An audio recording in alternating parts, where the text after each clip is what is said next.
Good morning everyone, welcome back to आपकी class coaching centre. तो आज के क्लास में हम आप स्टार्ट करेंगे चैप्टर 6 सूफी परंपरा। तो यह चैप्टर वेरी वेरी इंपॉर्टेंट है। इस चैप्टर से बहुत सारे क्वेश्चन दिए जाते हैं चैतन्य महाप्रभु से होकर के। बहुत सारे शैव धर्म, वैष्णव धर्म, ये सभी चीज़ को आपको पढ़ना कहाँ होगा, तो सूफी परंपरा चैप्टर 6 क्लास 12th में यह आपके दिए हुए हैं। इस चैप्टर से कम आपके 9 से 10 नंबर तक के क्वेश्चन आ सकते हैं। आपको 10 नंबर तक कि जो होंगे वो यही चैप्टर से मिलेंगे। तो यदि आप इस चैप्टर को एक तरह से घोल के पी जाते हैं मेरे साथ में, तो आपको यहाँ 10 नंबर फाइनली मिल जाएंगे। तो सूफी परंपरा के बारे में हम स्टार्ट करेंगे। आज से हमारा चैप्टर 6 है, जिसमें इस क्लास में हम बेसिकली देखेंगे कि सूफी परंपरा में एक परिचय के बारे में देखेंगे।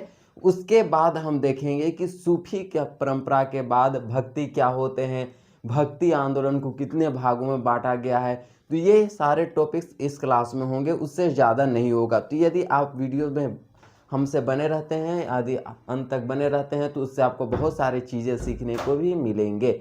यदि बहुत सारे जैसे कि भक्ति जो परंपराएं हैं उससे क्वेश्चन दिए जाते हैं, जैसे कि सगुन हो गया, निर्गुण हो गया, ये सारे से क्वेश्चन दिए जाते हैं। बाकी बात क्या क्या कहते हैं कि उसका परिचय में शैव, वैष्णव धर्म, जैन धर्म, फिर आपका बौद्ध धर्म, ये कैसे उदय हुआ और कैसे इसे नष्ट किया गया और किस तरह से हुआ, इन सभी चीज़ के बारे में इस क्लास में समझेंगे। तो आप मेरे साथ लास्ट तक बने रहिए ताकि आपको हर एक चीज़ अच्छे तरीके से समझ में आए। सबसे पहले उसके बाद नोट्स लिख लीजिए ताकि आपको कोई प्रॉब्लम नहीं हो।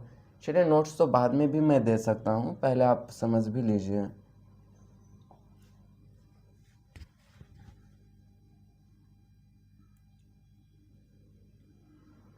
तो हम स्टार्ट कौन सा करने जा रहे हैं, सूफी परंपरा। हम लोग का चैप्टर कितना होगा, 6।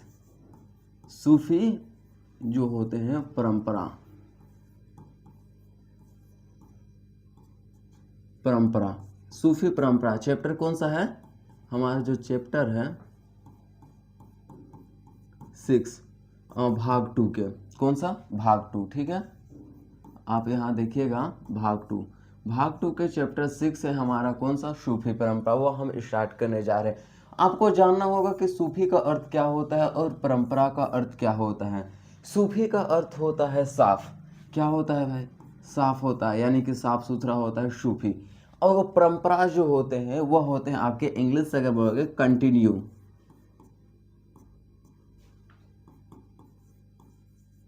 तो कंटिन्यू, जो ऐसी परंपरा जो हमेशा चलती रहे। परंपरा का अर्थ क्या होता है, चलती रहे, कंटिन्यू रहे, तो वो हमारा परंपरा हो गया।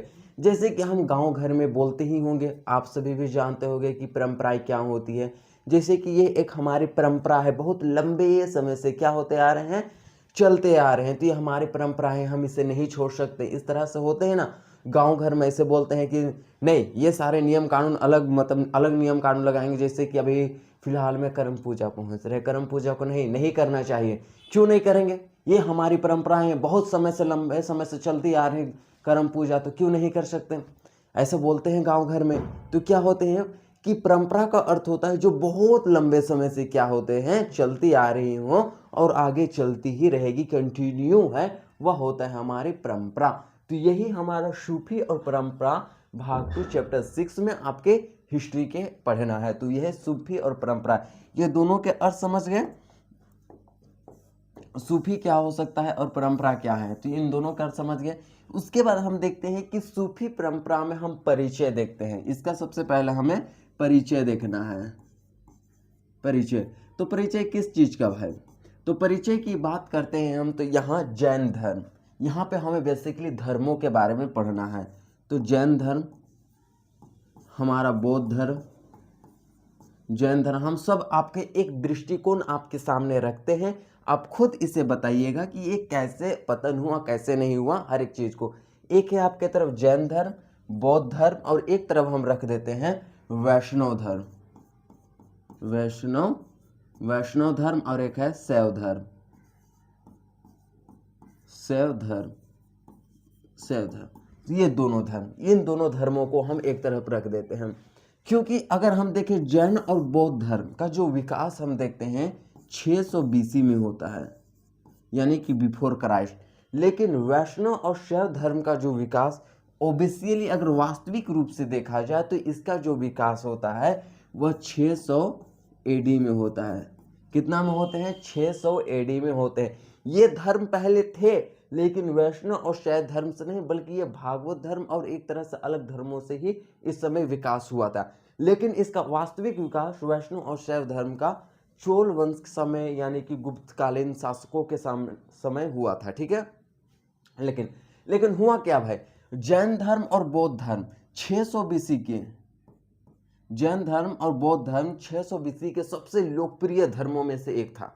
सबसे ज्यादा अगर किन्हीं को महत्व दिया जाता था तो ये जैन और बौद्ध धर्म को।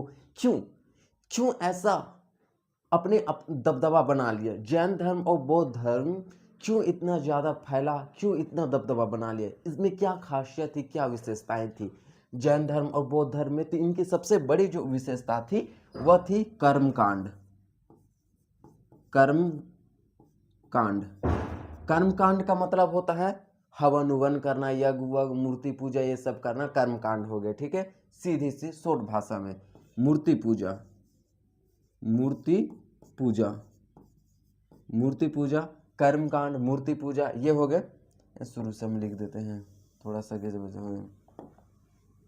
जैसे कि कर्म कांड, मूर्ति पूजा, मूर्ति पूजा, कर्म कांड हो गया, मूर्ति पूजा हो गया, मदिरा, मदिरा पान हो गया, मदिरा पान हो गए। उसके बाद भेदभाव, भेदभाव, भेदभाव, ये सारे चीज जैन और बौद्ध धर्म में नहीं थे। ना तो जैन धर्म में कर्मकांड को मान्यता दी गई, ना तो बौद्ध धर्म में कर्मकांड को मान्यता दी, ना ही मूर्ति पूजा को दिया गया, ना ही मदिरापान को, ना ही भेदभाव। यानी कि ये सारे चीज जो कि हमारे समाज की एक प्रकार की कुरीतियां हैं, कुरीतियां हैं। मूर्ति पूजा कुरीतियां नहीं है, अच्छी चीज है, लेकिन उस समय माना जाता था कि मूर्ति जो पूजा है एक तरह से अलग है, क्योंकि उस समय की जो धर्म है सब हम पढ़ाएंगे आगे तो पता चलेगा। तो ये सारे, इतना समझिए कि ये सारे जो है कुरीतियां हैं, जो कि जैन धर्म और बौद्ध धर्म ये दोनों धर्म में नहीं थे। इस कारण से जैन और बौद्ध धर्म जो था उस समय का सबसे लोकप्रिय धर्मों में से एक माना जाता था। क्यों माना जाता, आपको समझ में आ गया? क्योंकि ये सारे चीजें उस समय जैन और बौद्ध धर्म में प्रचलित नहीं थे। चाहे वो महावीर स्वामी हो जैन धर्म के संस्थापक, या तो चाहे वो महात्मा बुद्ध हो बौद्ध धर्म के संस्थापक, ये दोनों ने ही ना ही किसी भी व्यक्ति से, ना ही किसी भी समाज से, ना ही वह किसी भी जाति से, किसी से भी बिल्कुल भी भेदभाव छुआछूत नहीं किया। इनका मुख्य उद्देश्य ही था, जैन धर्म और बौद्ध धर्म के संस्थापकों का मुख्य उद्देश्य ही था कि समाज में फैले कुरीतियों को खत्म करना। इसलिए उन्होंने कभी भी कर्मकांड, मूर्ति पूजा, मदिरापान, भेदभावों पर ध्यान नहीं दिया। इन सभी को कभी भी वो मान्यता नहीं दिए, बल्कि उन्होंने मानवता आदि किसी को दिया जैन और बौद्ध धर्म, तो वह था आपका मानवता देने की इंसानियत। क्या थे? इंसानियत, जिसे हम सादरी भाषा में मानवता, या तो हम क्या कर सकते हैं, मानव जाति को, मानव जाति। उन्होंने केवल किसी को मान्यता दी या तो किसी को बताया, तो उन्होंने मानव जाति को बताया, इंसानियत को बताया, ना कि ये सब को। लेकिन हुआ क्या, ये 600 एडी आते आते, 600 वर्ष के बाद, 600 एडी आते आते जैन धर्म और बौद्ध धर्म में ये सारे क्या है, ये सारे मान्यता प्रचलित हो गए। फिर कर्मकांड भी किए जाने लगा, मूर्ति पूजा भी किए जाने लगा, मदिरापान भी किए जाने लगा, भेदभाव भी लोगों से किए जाने लगा, और मानव जाति को तो यहाँ पे कंप्लीटली समाप्त कर दिए गए। कौन से समय? 600 एडी के समय। जिसका फायदा उठाया वैष्णव और शैव धर्म, जिसका फायदा उठाने का काम किन्होंने किया? वैष्णव और शैव धर्म करते हैं। वैष्णव और शैव धर्म ने यही कुरीतियों को नहीं अपनाया जिसे जैन धर्म और बौद्ध धर्म ने इतने समय में अपनाए थे। वह कुरीतियों को वैष्णव और शैव धर्म में ना अपनाकर इन्होंने इन सभी कुरीतियों का विरोध किया, जिस कारण से 600 एडी में जैन धर्म और बौद्ध धर्म का उतना ज़्यादा विकास ना हो पाया, एक पतन की ओर यह पहुंच गए। पतन नहीं हुआ लेकिन वो पतन की ओर डाउन हो गए। क्या हो गए? एक तरह से इस तरह से वो डाउन हो गए, जबकि डाउन का मतलब इस तरह से डाउन हो गए। कौन? जैन धर्म और बौद्ध धर्म। ये जैन धर्म है, ठीक है, ग्राफ। जैन धर्म और बौद्ध धर्म जो है क्या हो गए? नीचे की ओर, डाउन फ्लो की ओर चले गए, जबकि शैव और वैष्णव धर्म ऊपर यानी कि विकासात्मक कार्य में चले गए। विकास इसका होते चला। कौन धर्म? ये दोनों धर्म, ये धर्म के वैष्णव और शैव धर्म के हैं, जबकि जैन और बौद्ध धर्म के डाउनफॉल और ऊपर की ओर वैष्णव और शैव धर्म आ गए। इसी के लिए 600 एडी में सबसे लोकप्रिय धर्मों में से वैष्णव शैव धर्म आता है। इसी के साथ एक और धर्म का क्या होता है? एंट्री होता है। वह था आपका मुस्लिम धर्म।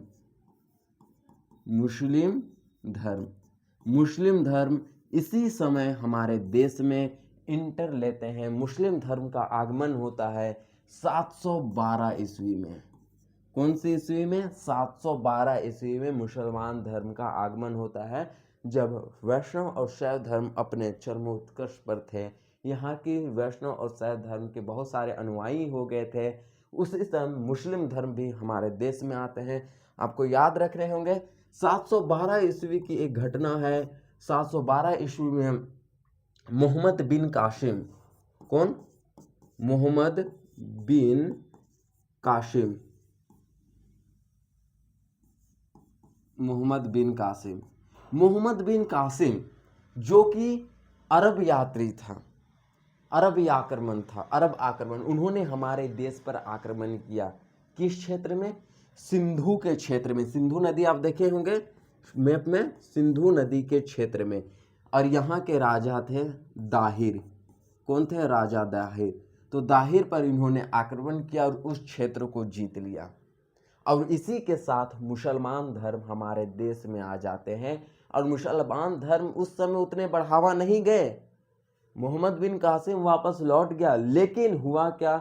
1192 की बात है, 1192 की बात है। उस समय आ गए मोहम्मद गोरी, पृथ्वीराज चौहान को हराते हैं और उनके गुलाम, मोहम्मद गोरी के गुलाम जिसका नाम था कुतुबुद्दीन ऐबक, को दिल्ली सल्तनत का राजा बना देते हैं, जिसका गुलाम वंश 1206 ईस्वी में आप जानते होंगे गुलाम वंश की स्थापना हुआ। और यही गुलाम वंश से पूरी तरीके से मुस्लिम धर्म का भी प्रचार और प्रसार होने लगा। समझ में आ गया? तो ये शैव, जैन धर्म और बौद्ध धर्म, वैष्णव धर्म और शैव धर्म के बीच में घुसने का जो काम किया था वो मुस्लिम धर्म था। मुस्लिम धर्म ने इसके बीच में एंटर लिए। अब मुस्लिम धर्मों के लोगों का कहना था कि हिंदू मुस्लिम भाई भाई, यानी कि इन्होंने भाईचारा पर जोर दिया। वैष्णव और शैव धर्म की यदि अब बात की जाए तो वैष्णव और शैव धर्म का विकास हुआ। और इन्होंने वैष्णव धर्म के जो लोग होते थे वह कृष्ण भगवान, विष्णु भगवान की पूजा किया करते थे। शैव धर्म के जो लोग होते थे वह शिव भगवान की पूजा किए जाते थे। इसी के लिए वैष्णव धर्म के अनुयायियों को अलवार या तो पंचरात्र कहा जाता था, और शैव धर्म के अनुयायी को नयनार कहा जाता है। जैसे कि शिव भगवान की त्रिनयन होते हैं ना, त्रिनयन, 3 आंख होता है, तो इसके अनुयायियों को नयनार और इसमें अलवार या तो पंचरात्र कहा जाता है। इतने समझ में आ गया? इनके अनुयायी क्या कहा जाता है? अलवार, अलवार या तो फिर पंचरात्र, पंचरात्र, पंचरात्र। और इसके अनुयायियों को क्या कहा जाता है? इनके अनुयायी को नयनार। ये याद रखना है, ये पूछे जाते हैं ऑब्जेक्टिव क्वेश्चन में कि वैष्णव धर्म के अनुयायियों को क्या कहा जाता है? अलवार। और शैव धर्म के अनुयायियों को क्या कहा जाता था? नयनार। ये सारे इतने समझ में आ गए। क्यों जैन धर्म और बौद्ध धर्म का पतन हुआ और शैव और वैष्णव धर्म का उदय हुआ, और उसी के बीच में घुस कर आया मुसलमान धर्म। और इसे याद रखना है, मोहम्मद बिन तुगलक ने 712 में सबसे पहले हमारे देश पर आक्रमण किए थे। इतने समझ में आ गए। उसके बाद हम अगला चलते हैं, मतलब अगला टॉपिक हम चलते हैं कि भक्ति। भक्ति के बारे में हम जानते हैं। भक्ति कि आखिर भक्ति होते तो होते क्या है? भक्ति को कितने भागों में बांटा गया है? तो भक्ति एक आपका टॉपिक है। आखिर भक्ति क्या है? आप भक्ति का कोई डिफिनेशन बता सकते हैं या परिभाषा कि भक्ति क्या होते हैं? तो मात्र आपको एक ही शब्द याद रखना है, यदि कोई भी व्यक्ति भगवान के प्रति अपने आप को समर्पित कर देता है तो वही होते हैं भक्ति। भक्ति में लीन हो जाना, भक्ति भगवान के आस्था में भगवान के लिए अपने आप को समर्पित या उनके लिए लीन हो जाना भक्ति कहलाता है। भक्ति जो है जिसका अर्थ ही होता है सेवा, सेवा सत्कार करना, ये सारे भक्तियां होती है। इसी के लिए भक्ति को दो भागों में बांटा गया है। भक्ति को कितने भागों में बांटा गया है? दो भागों में बांटा गया है। आपको याद रखने हैं, भक्ति को दो भागों में बांट कर पढ़ते हैं। एक होता है सगुण, एक होता है सगुण भक्ति और एक होता है निर्गुण भक्ति।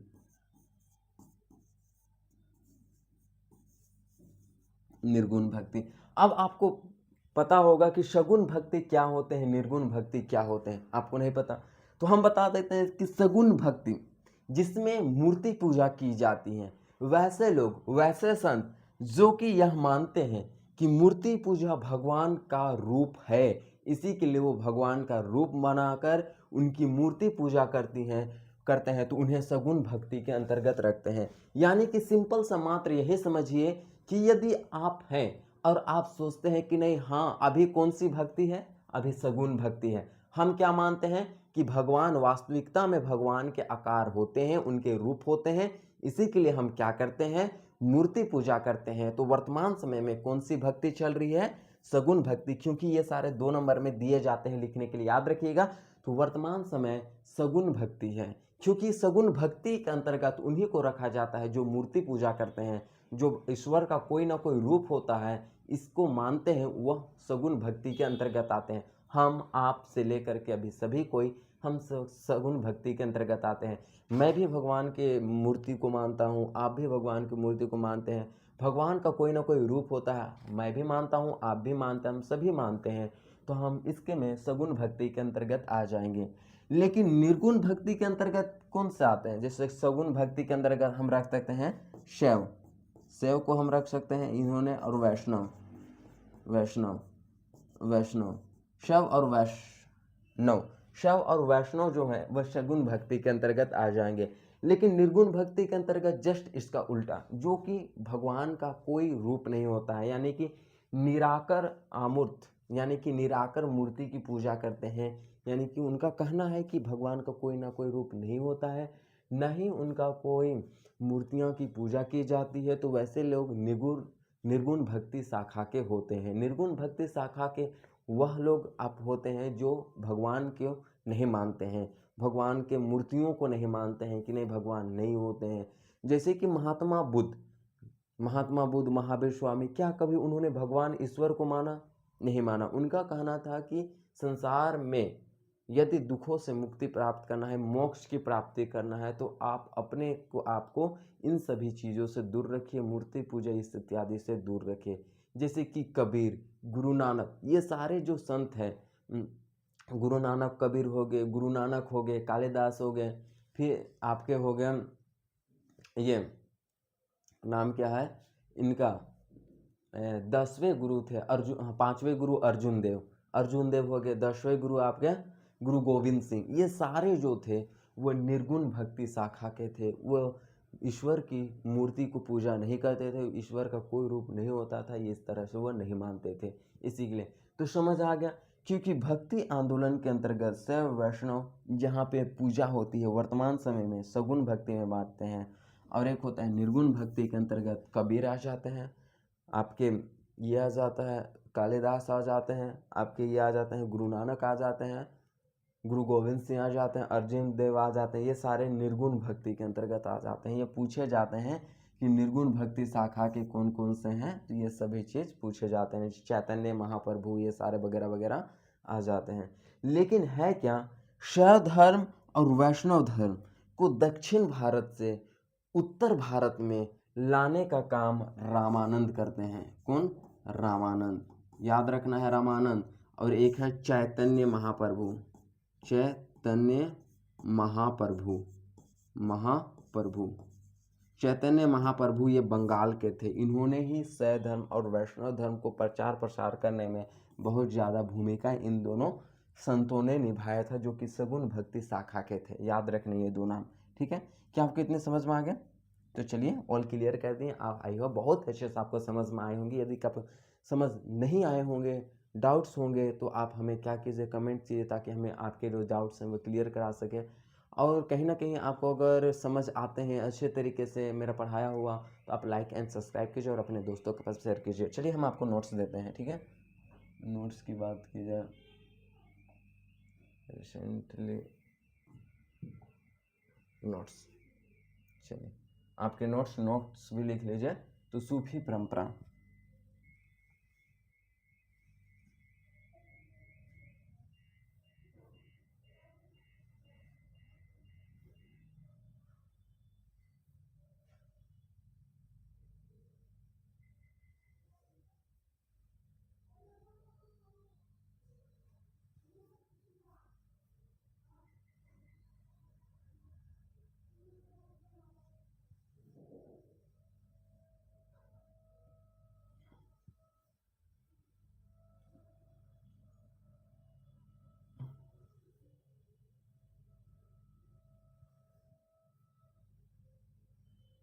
चलिए।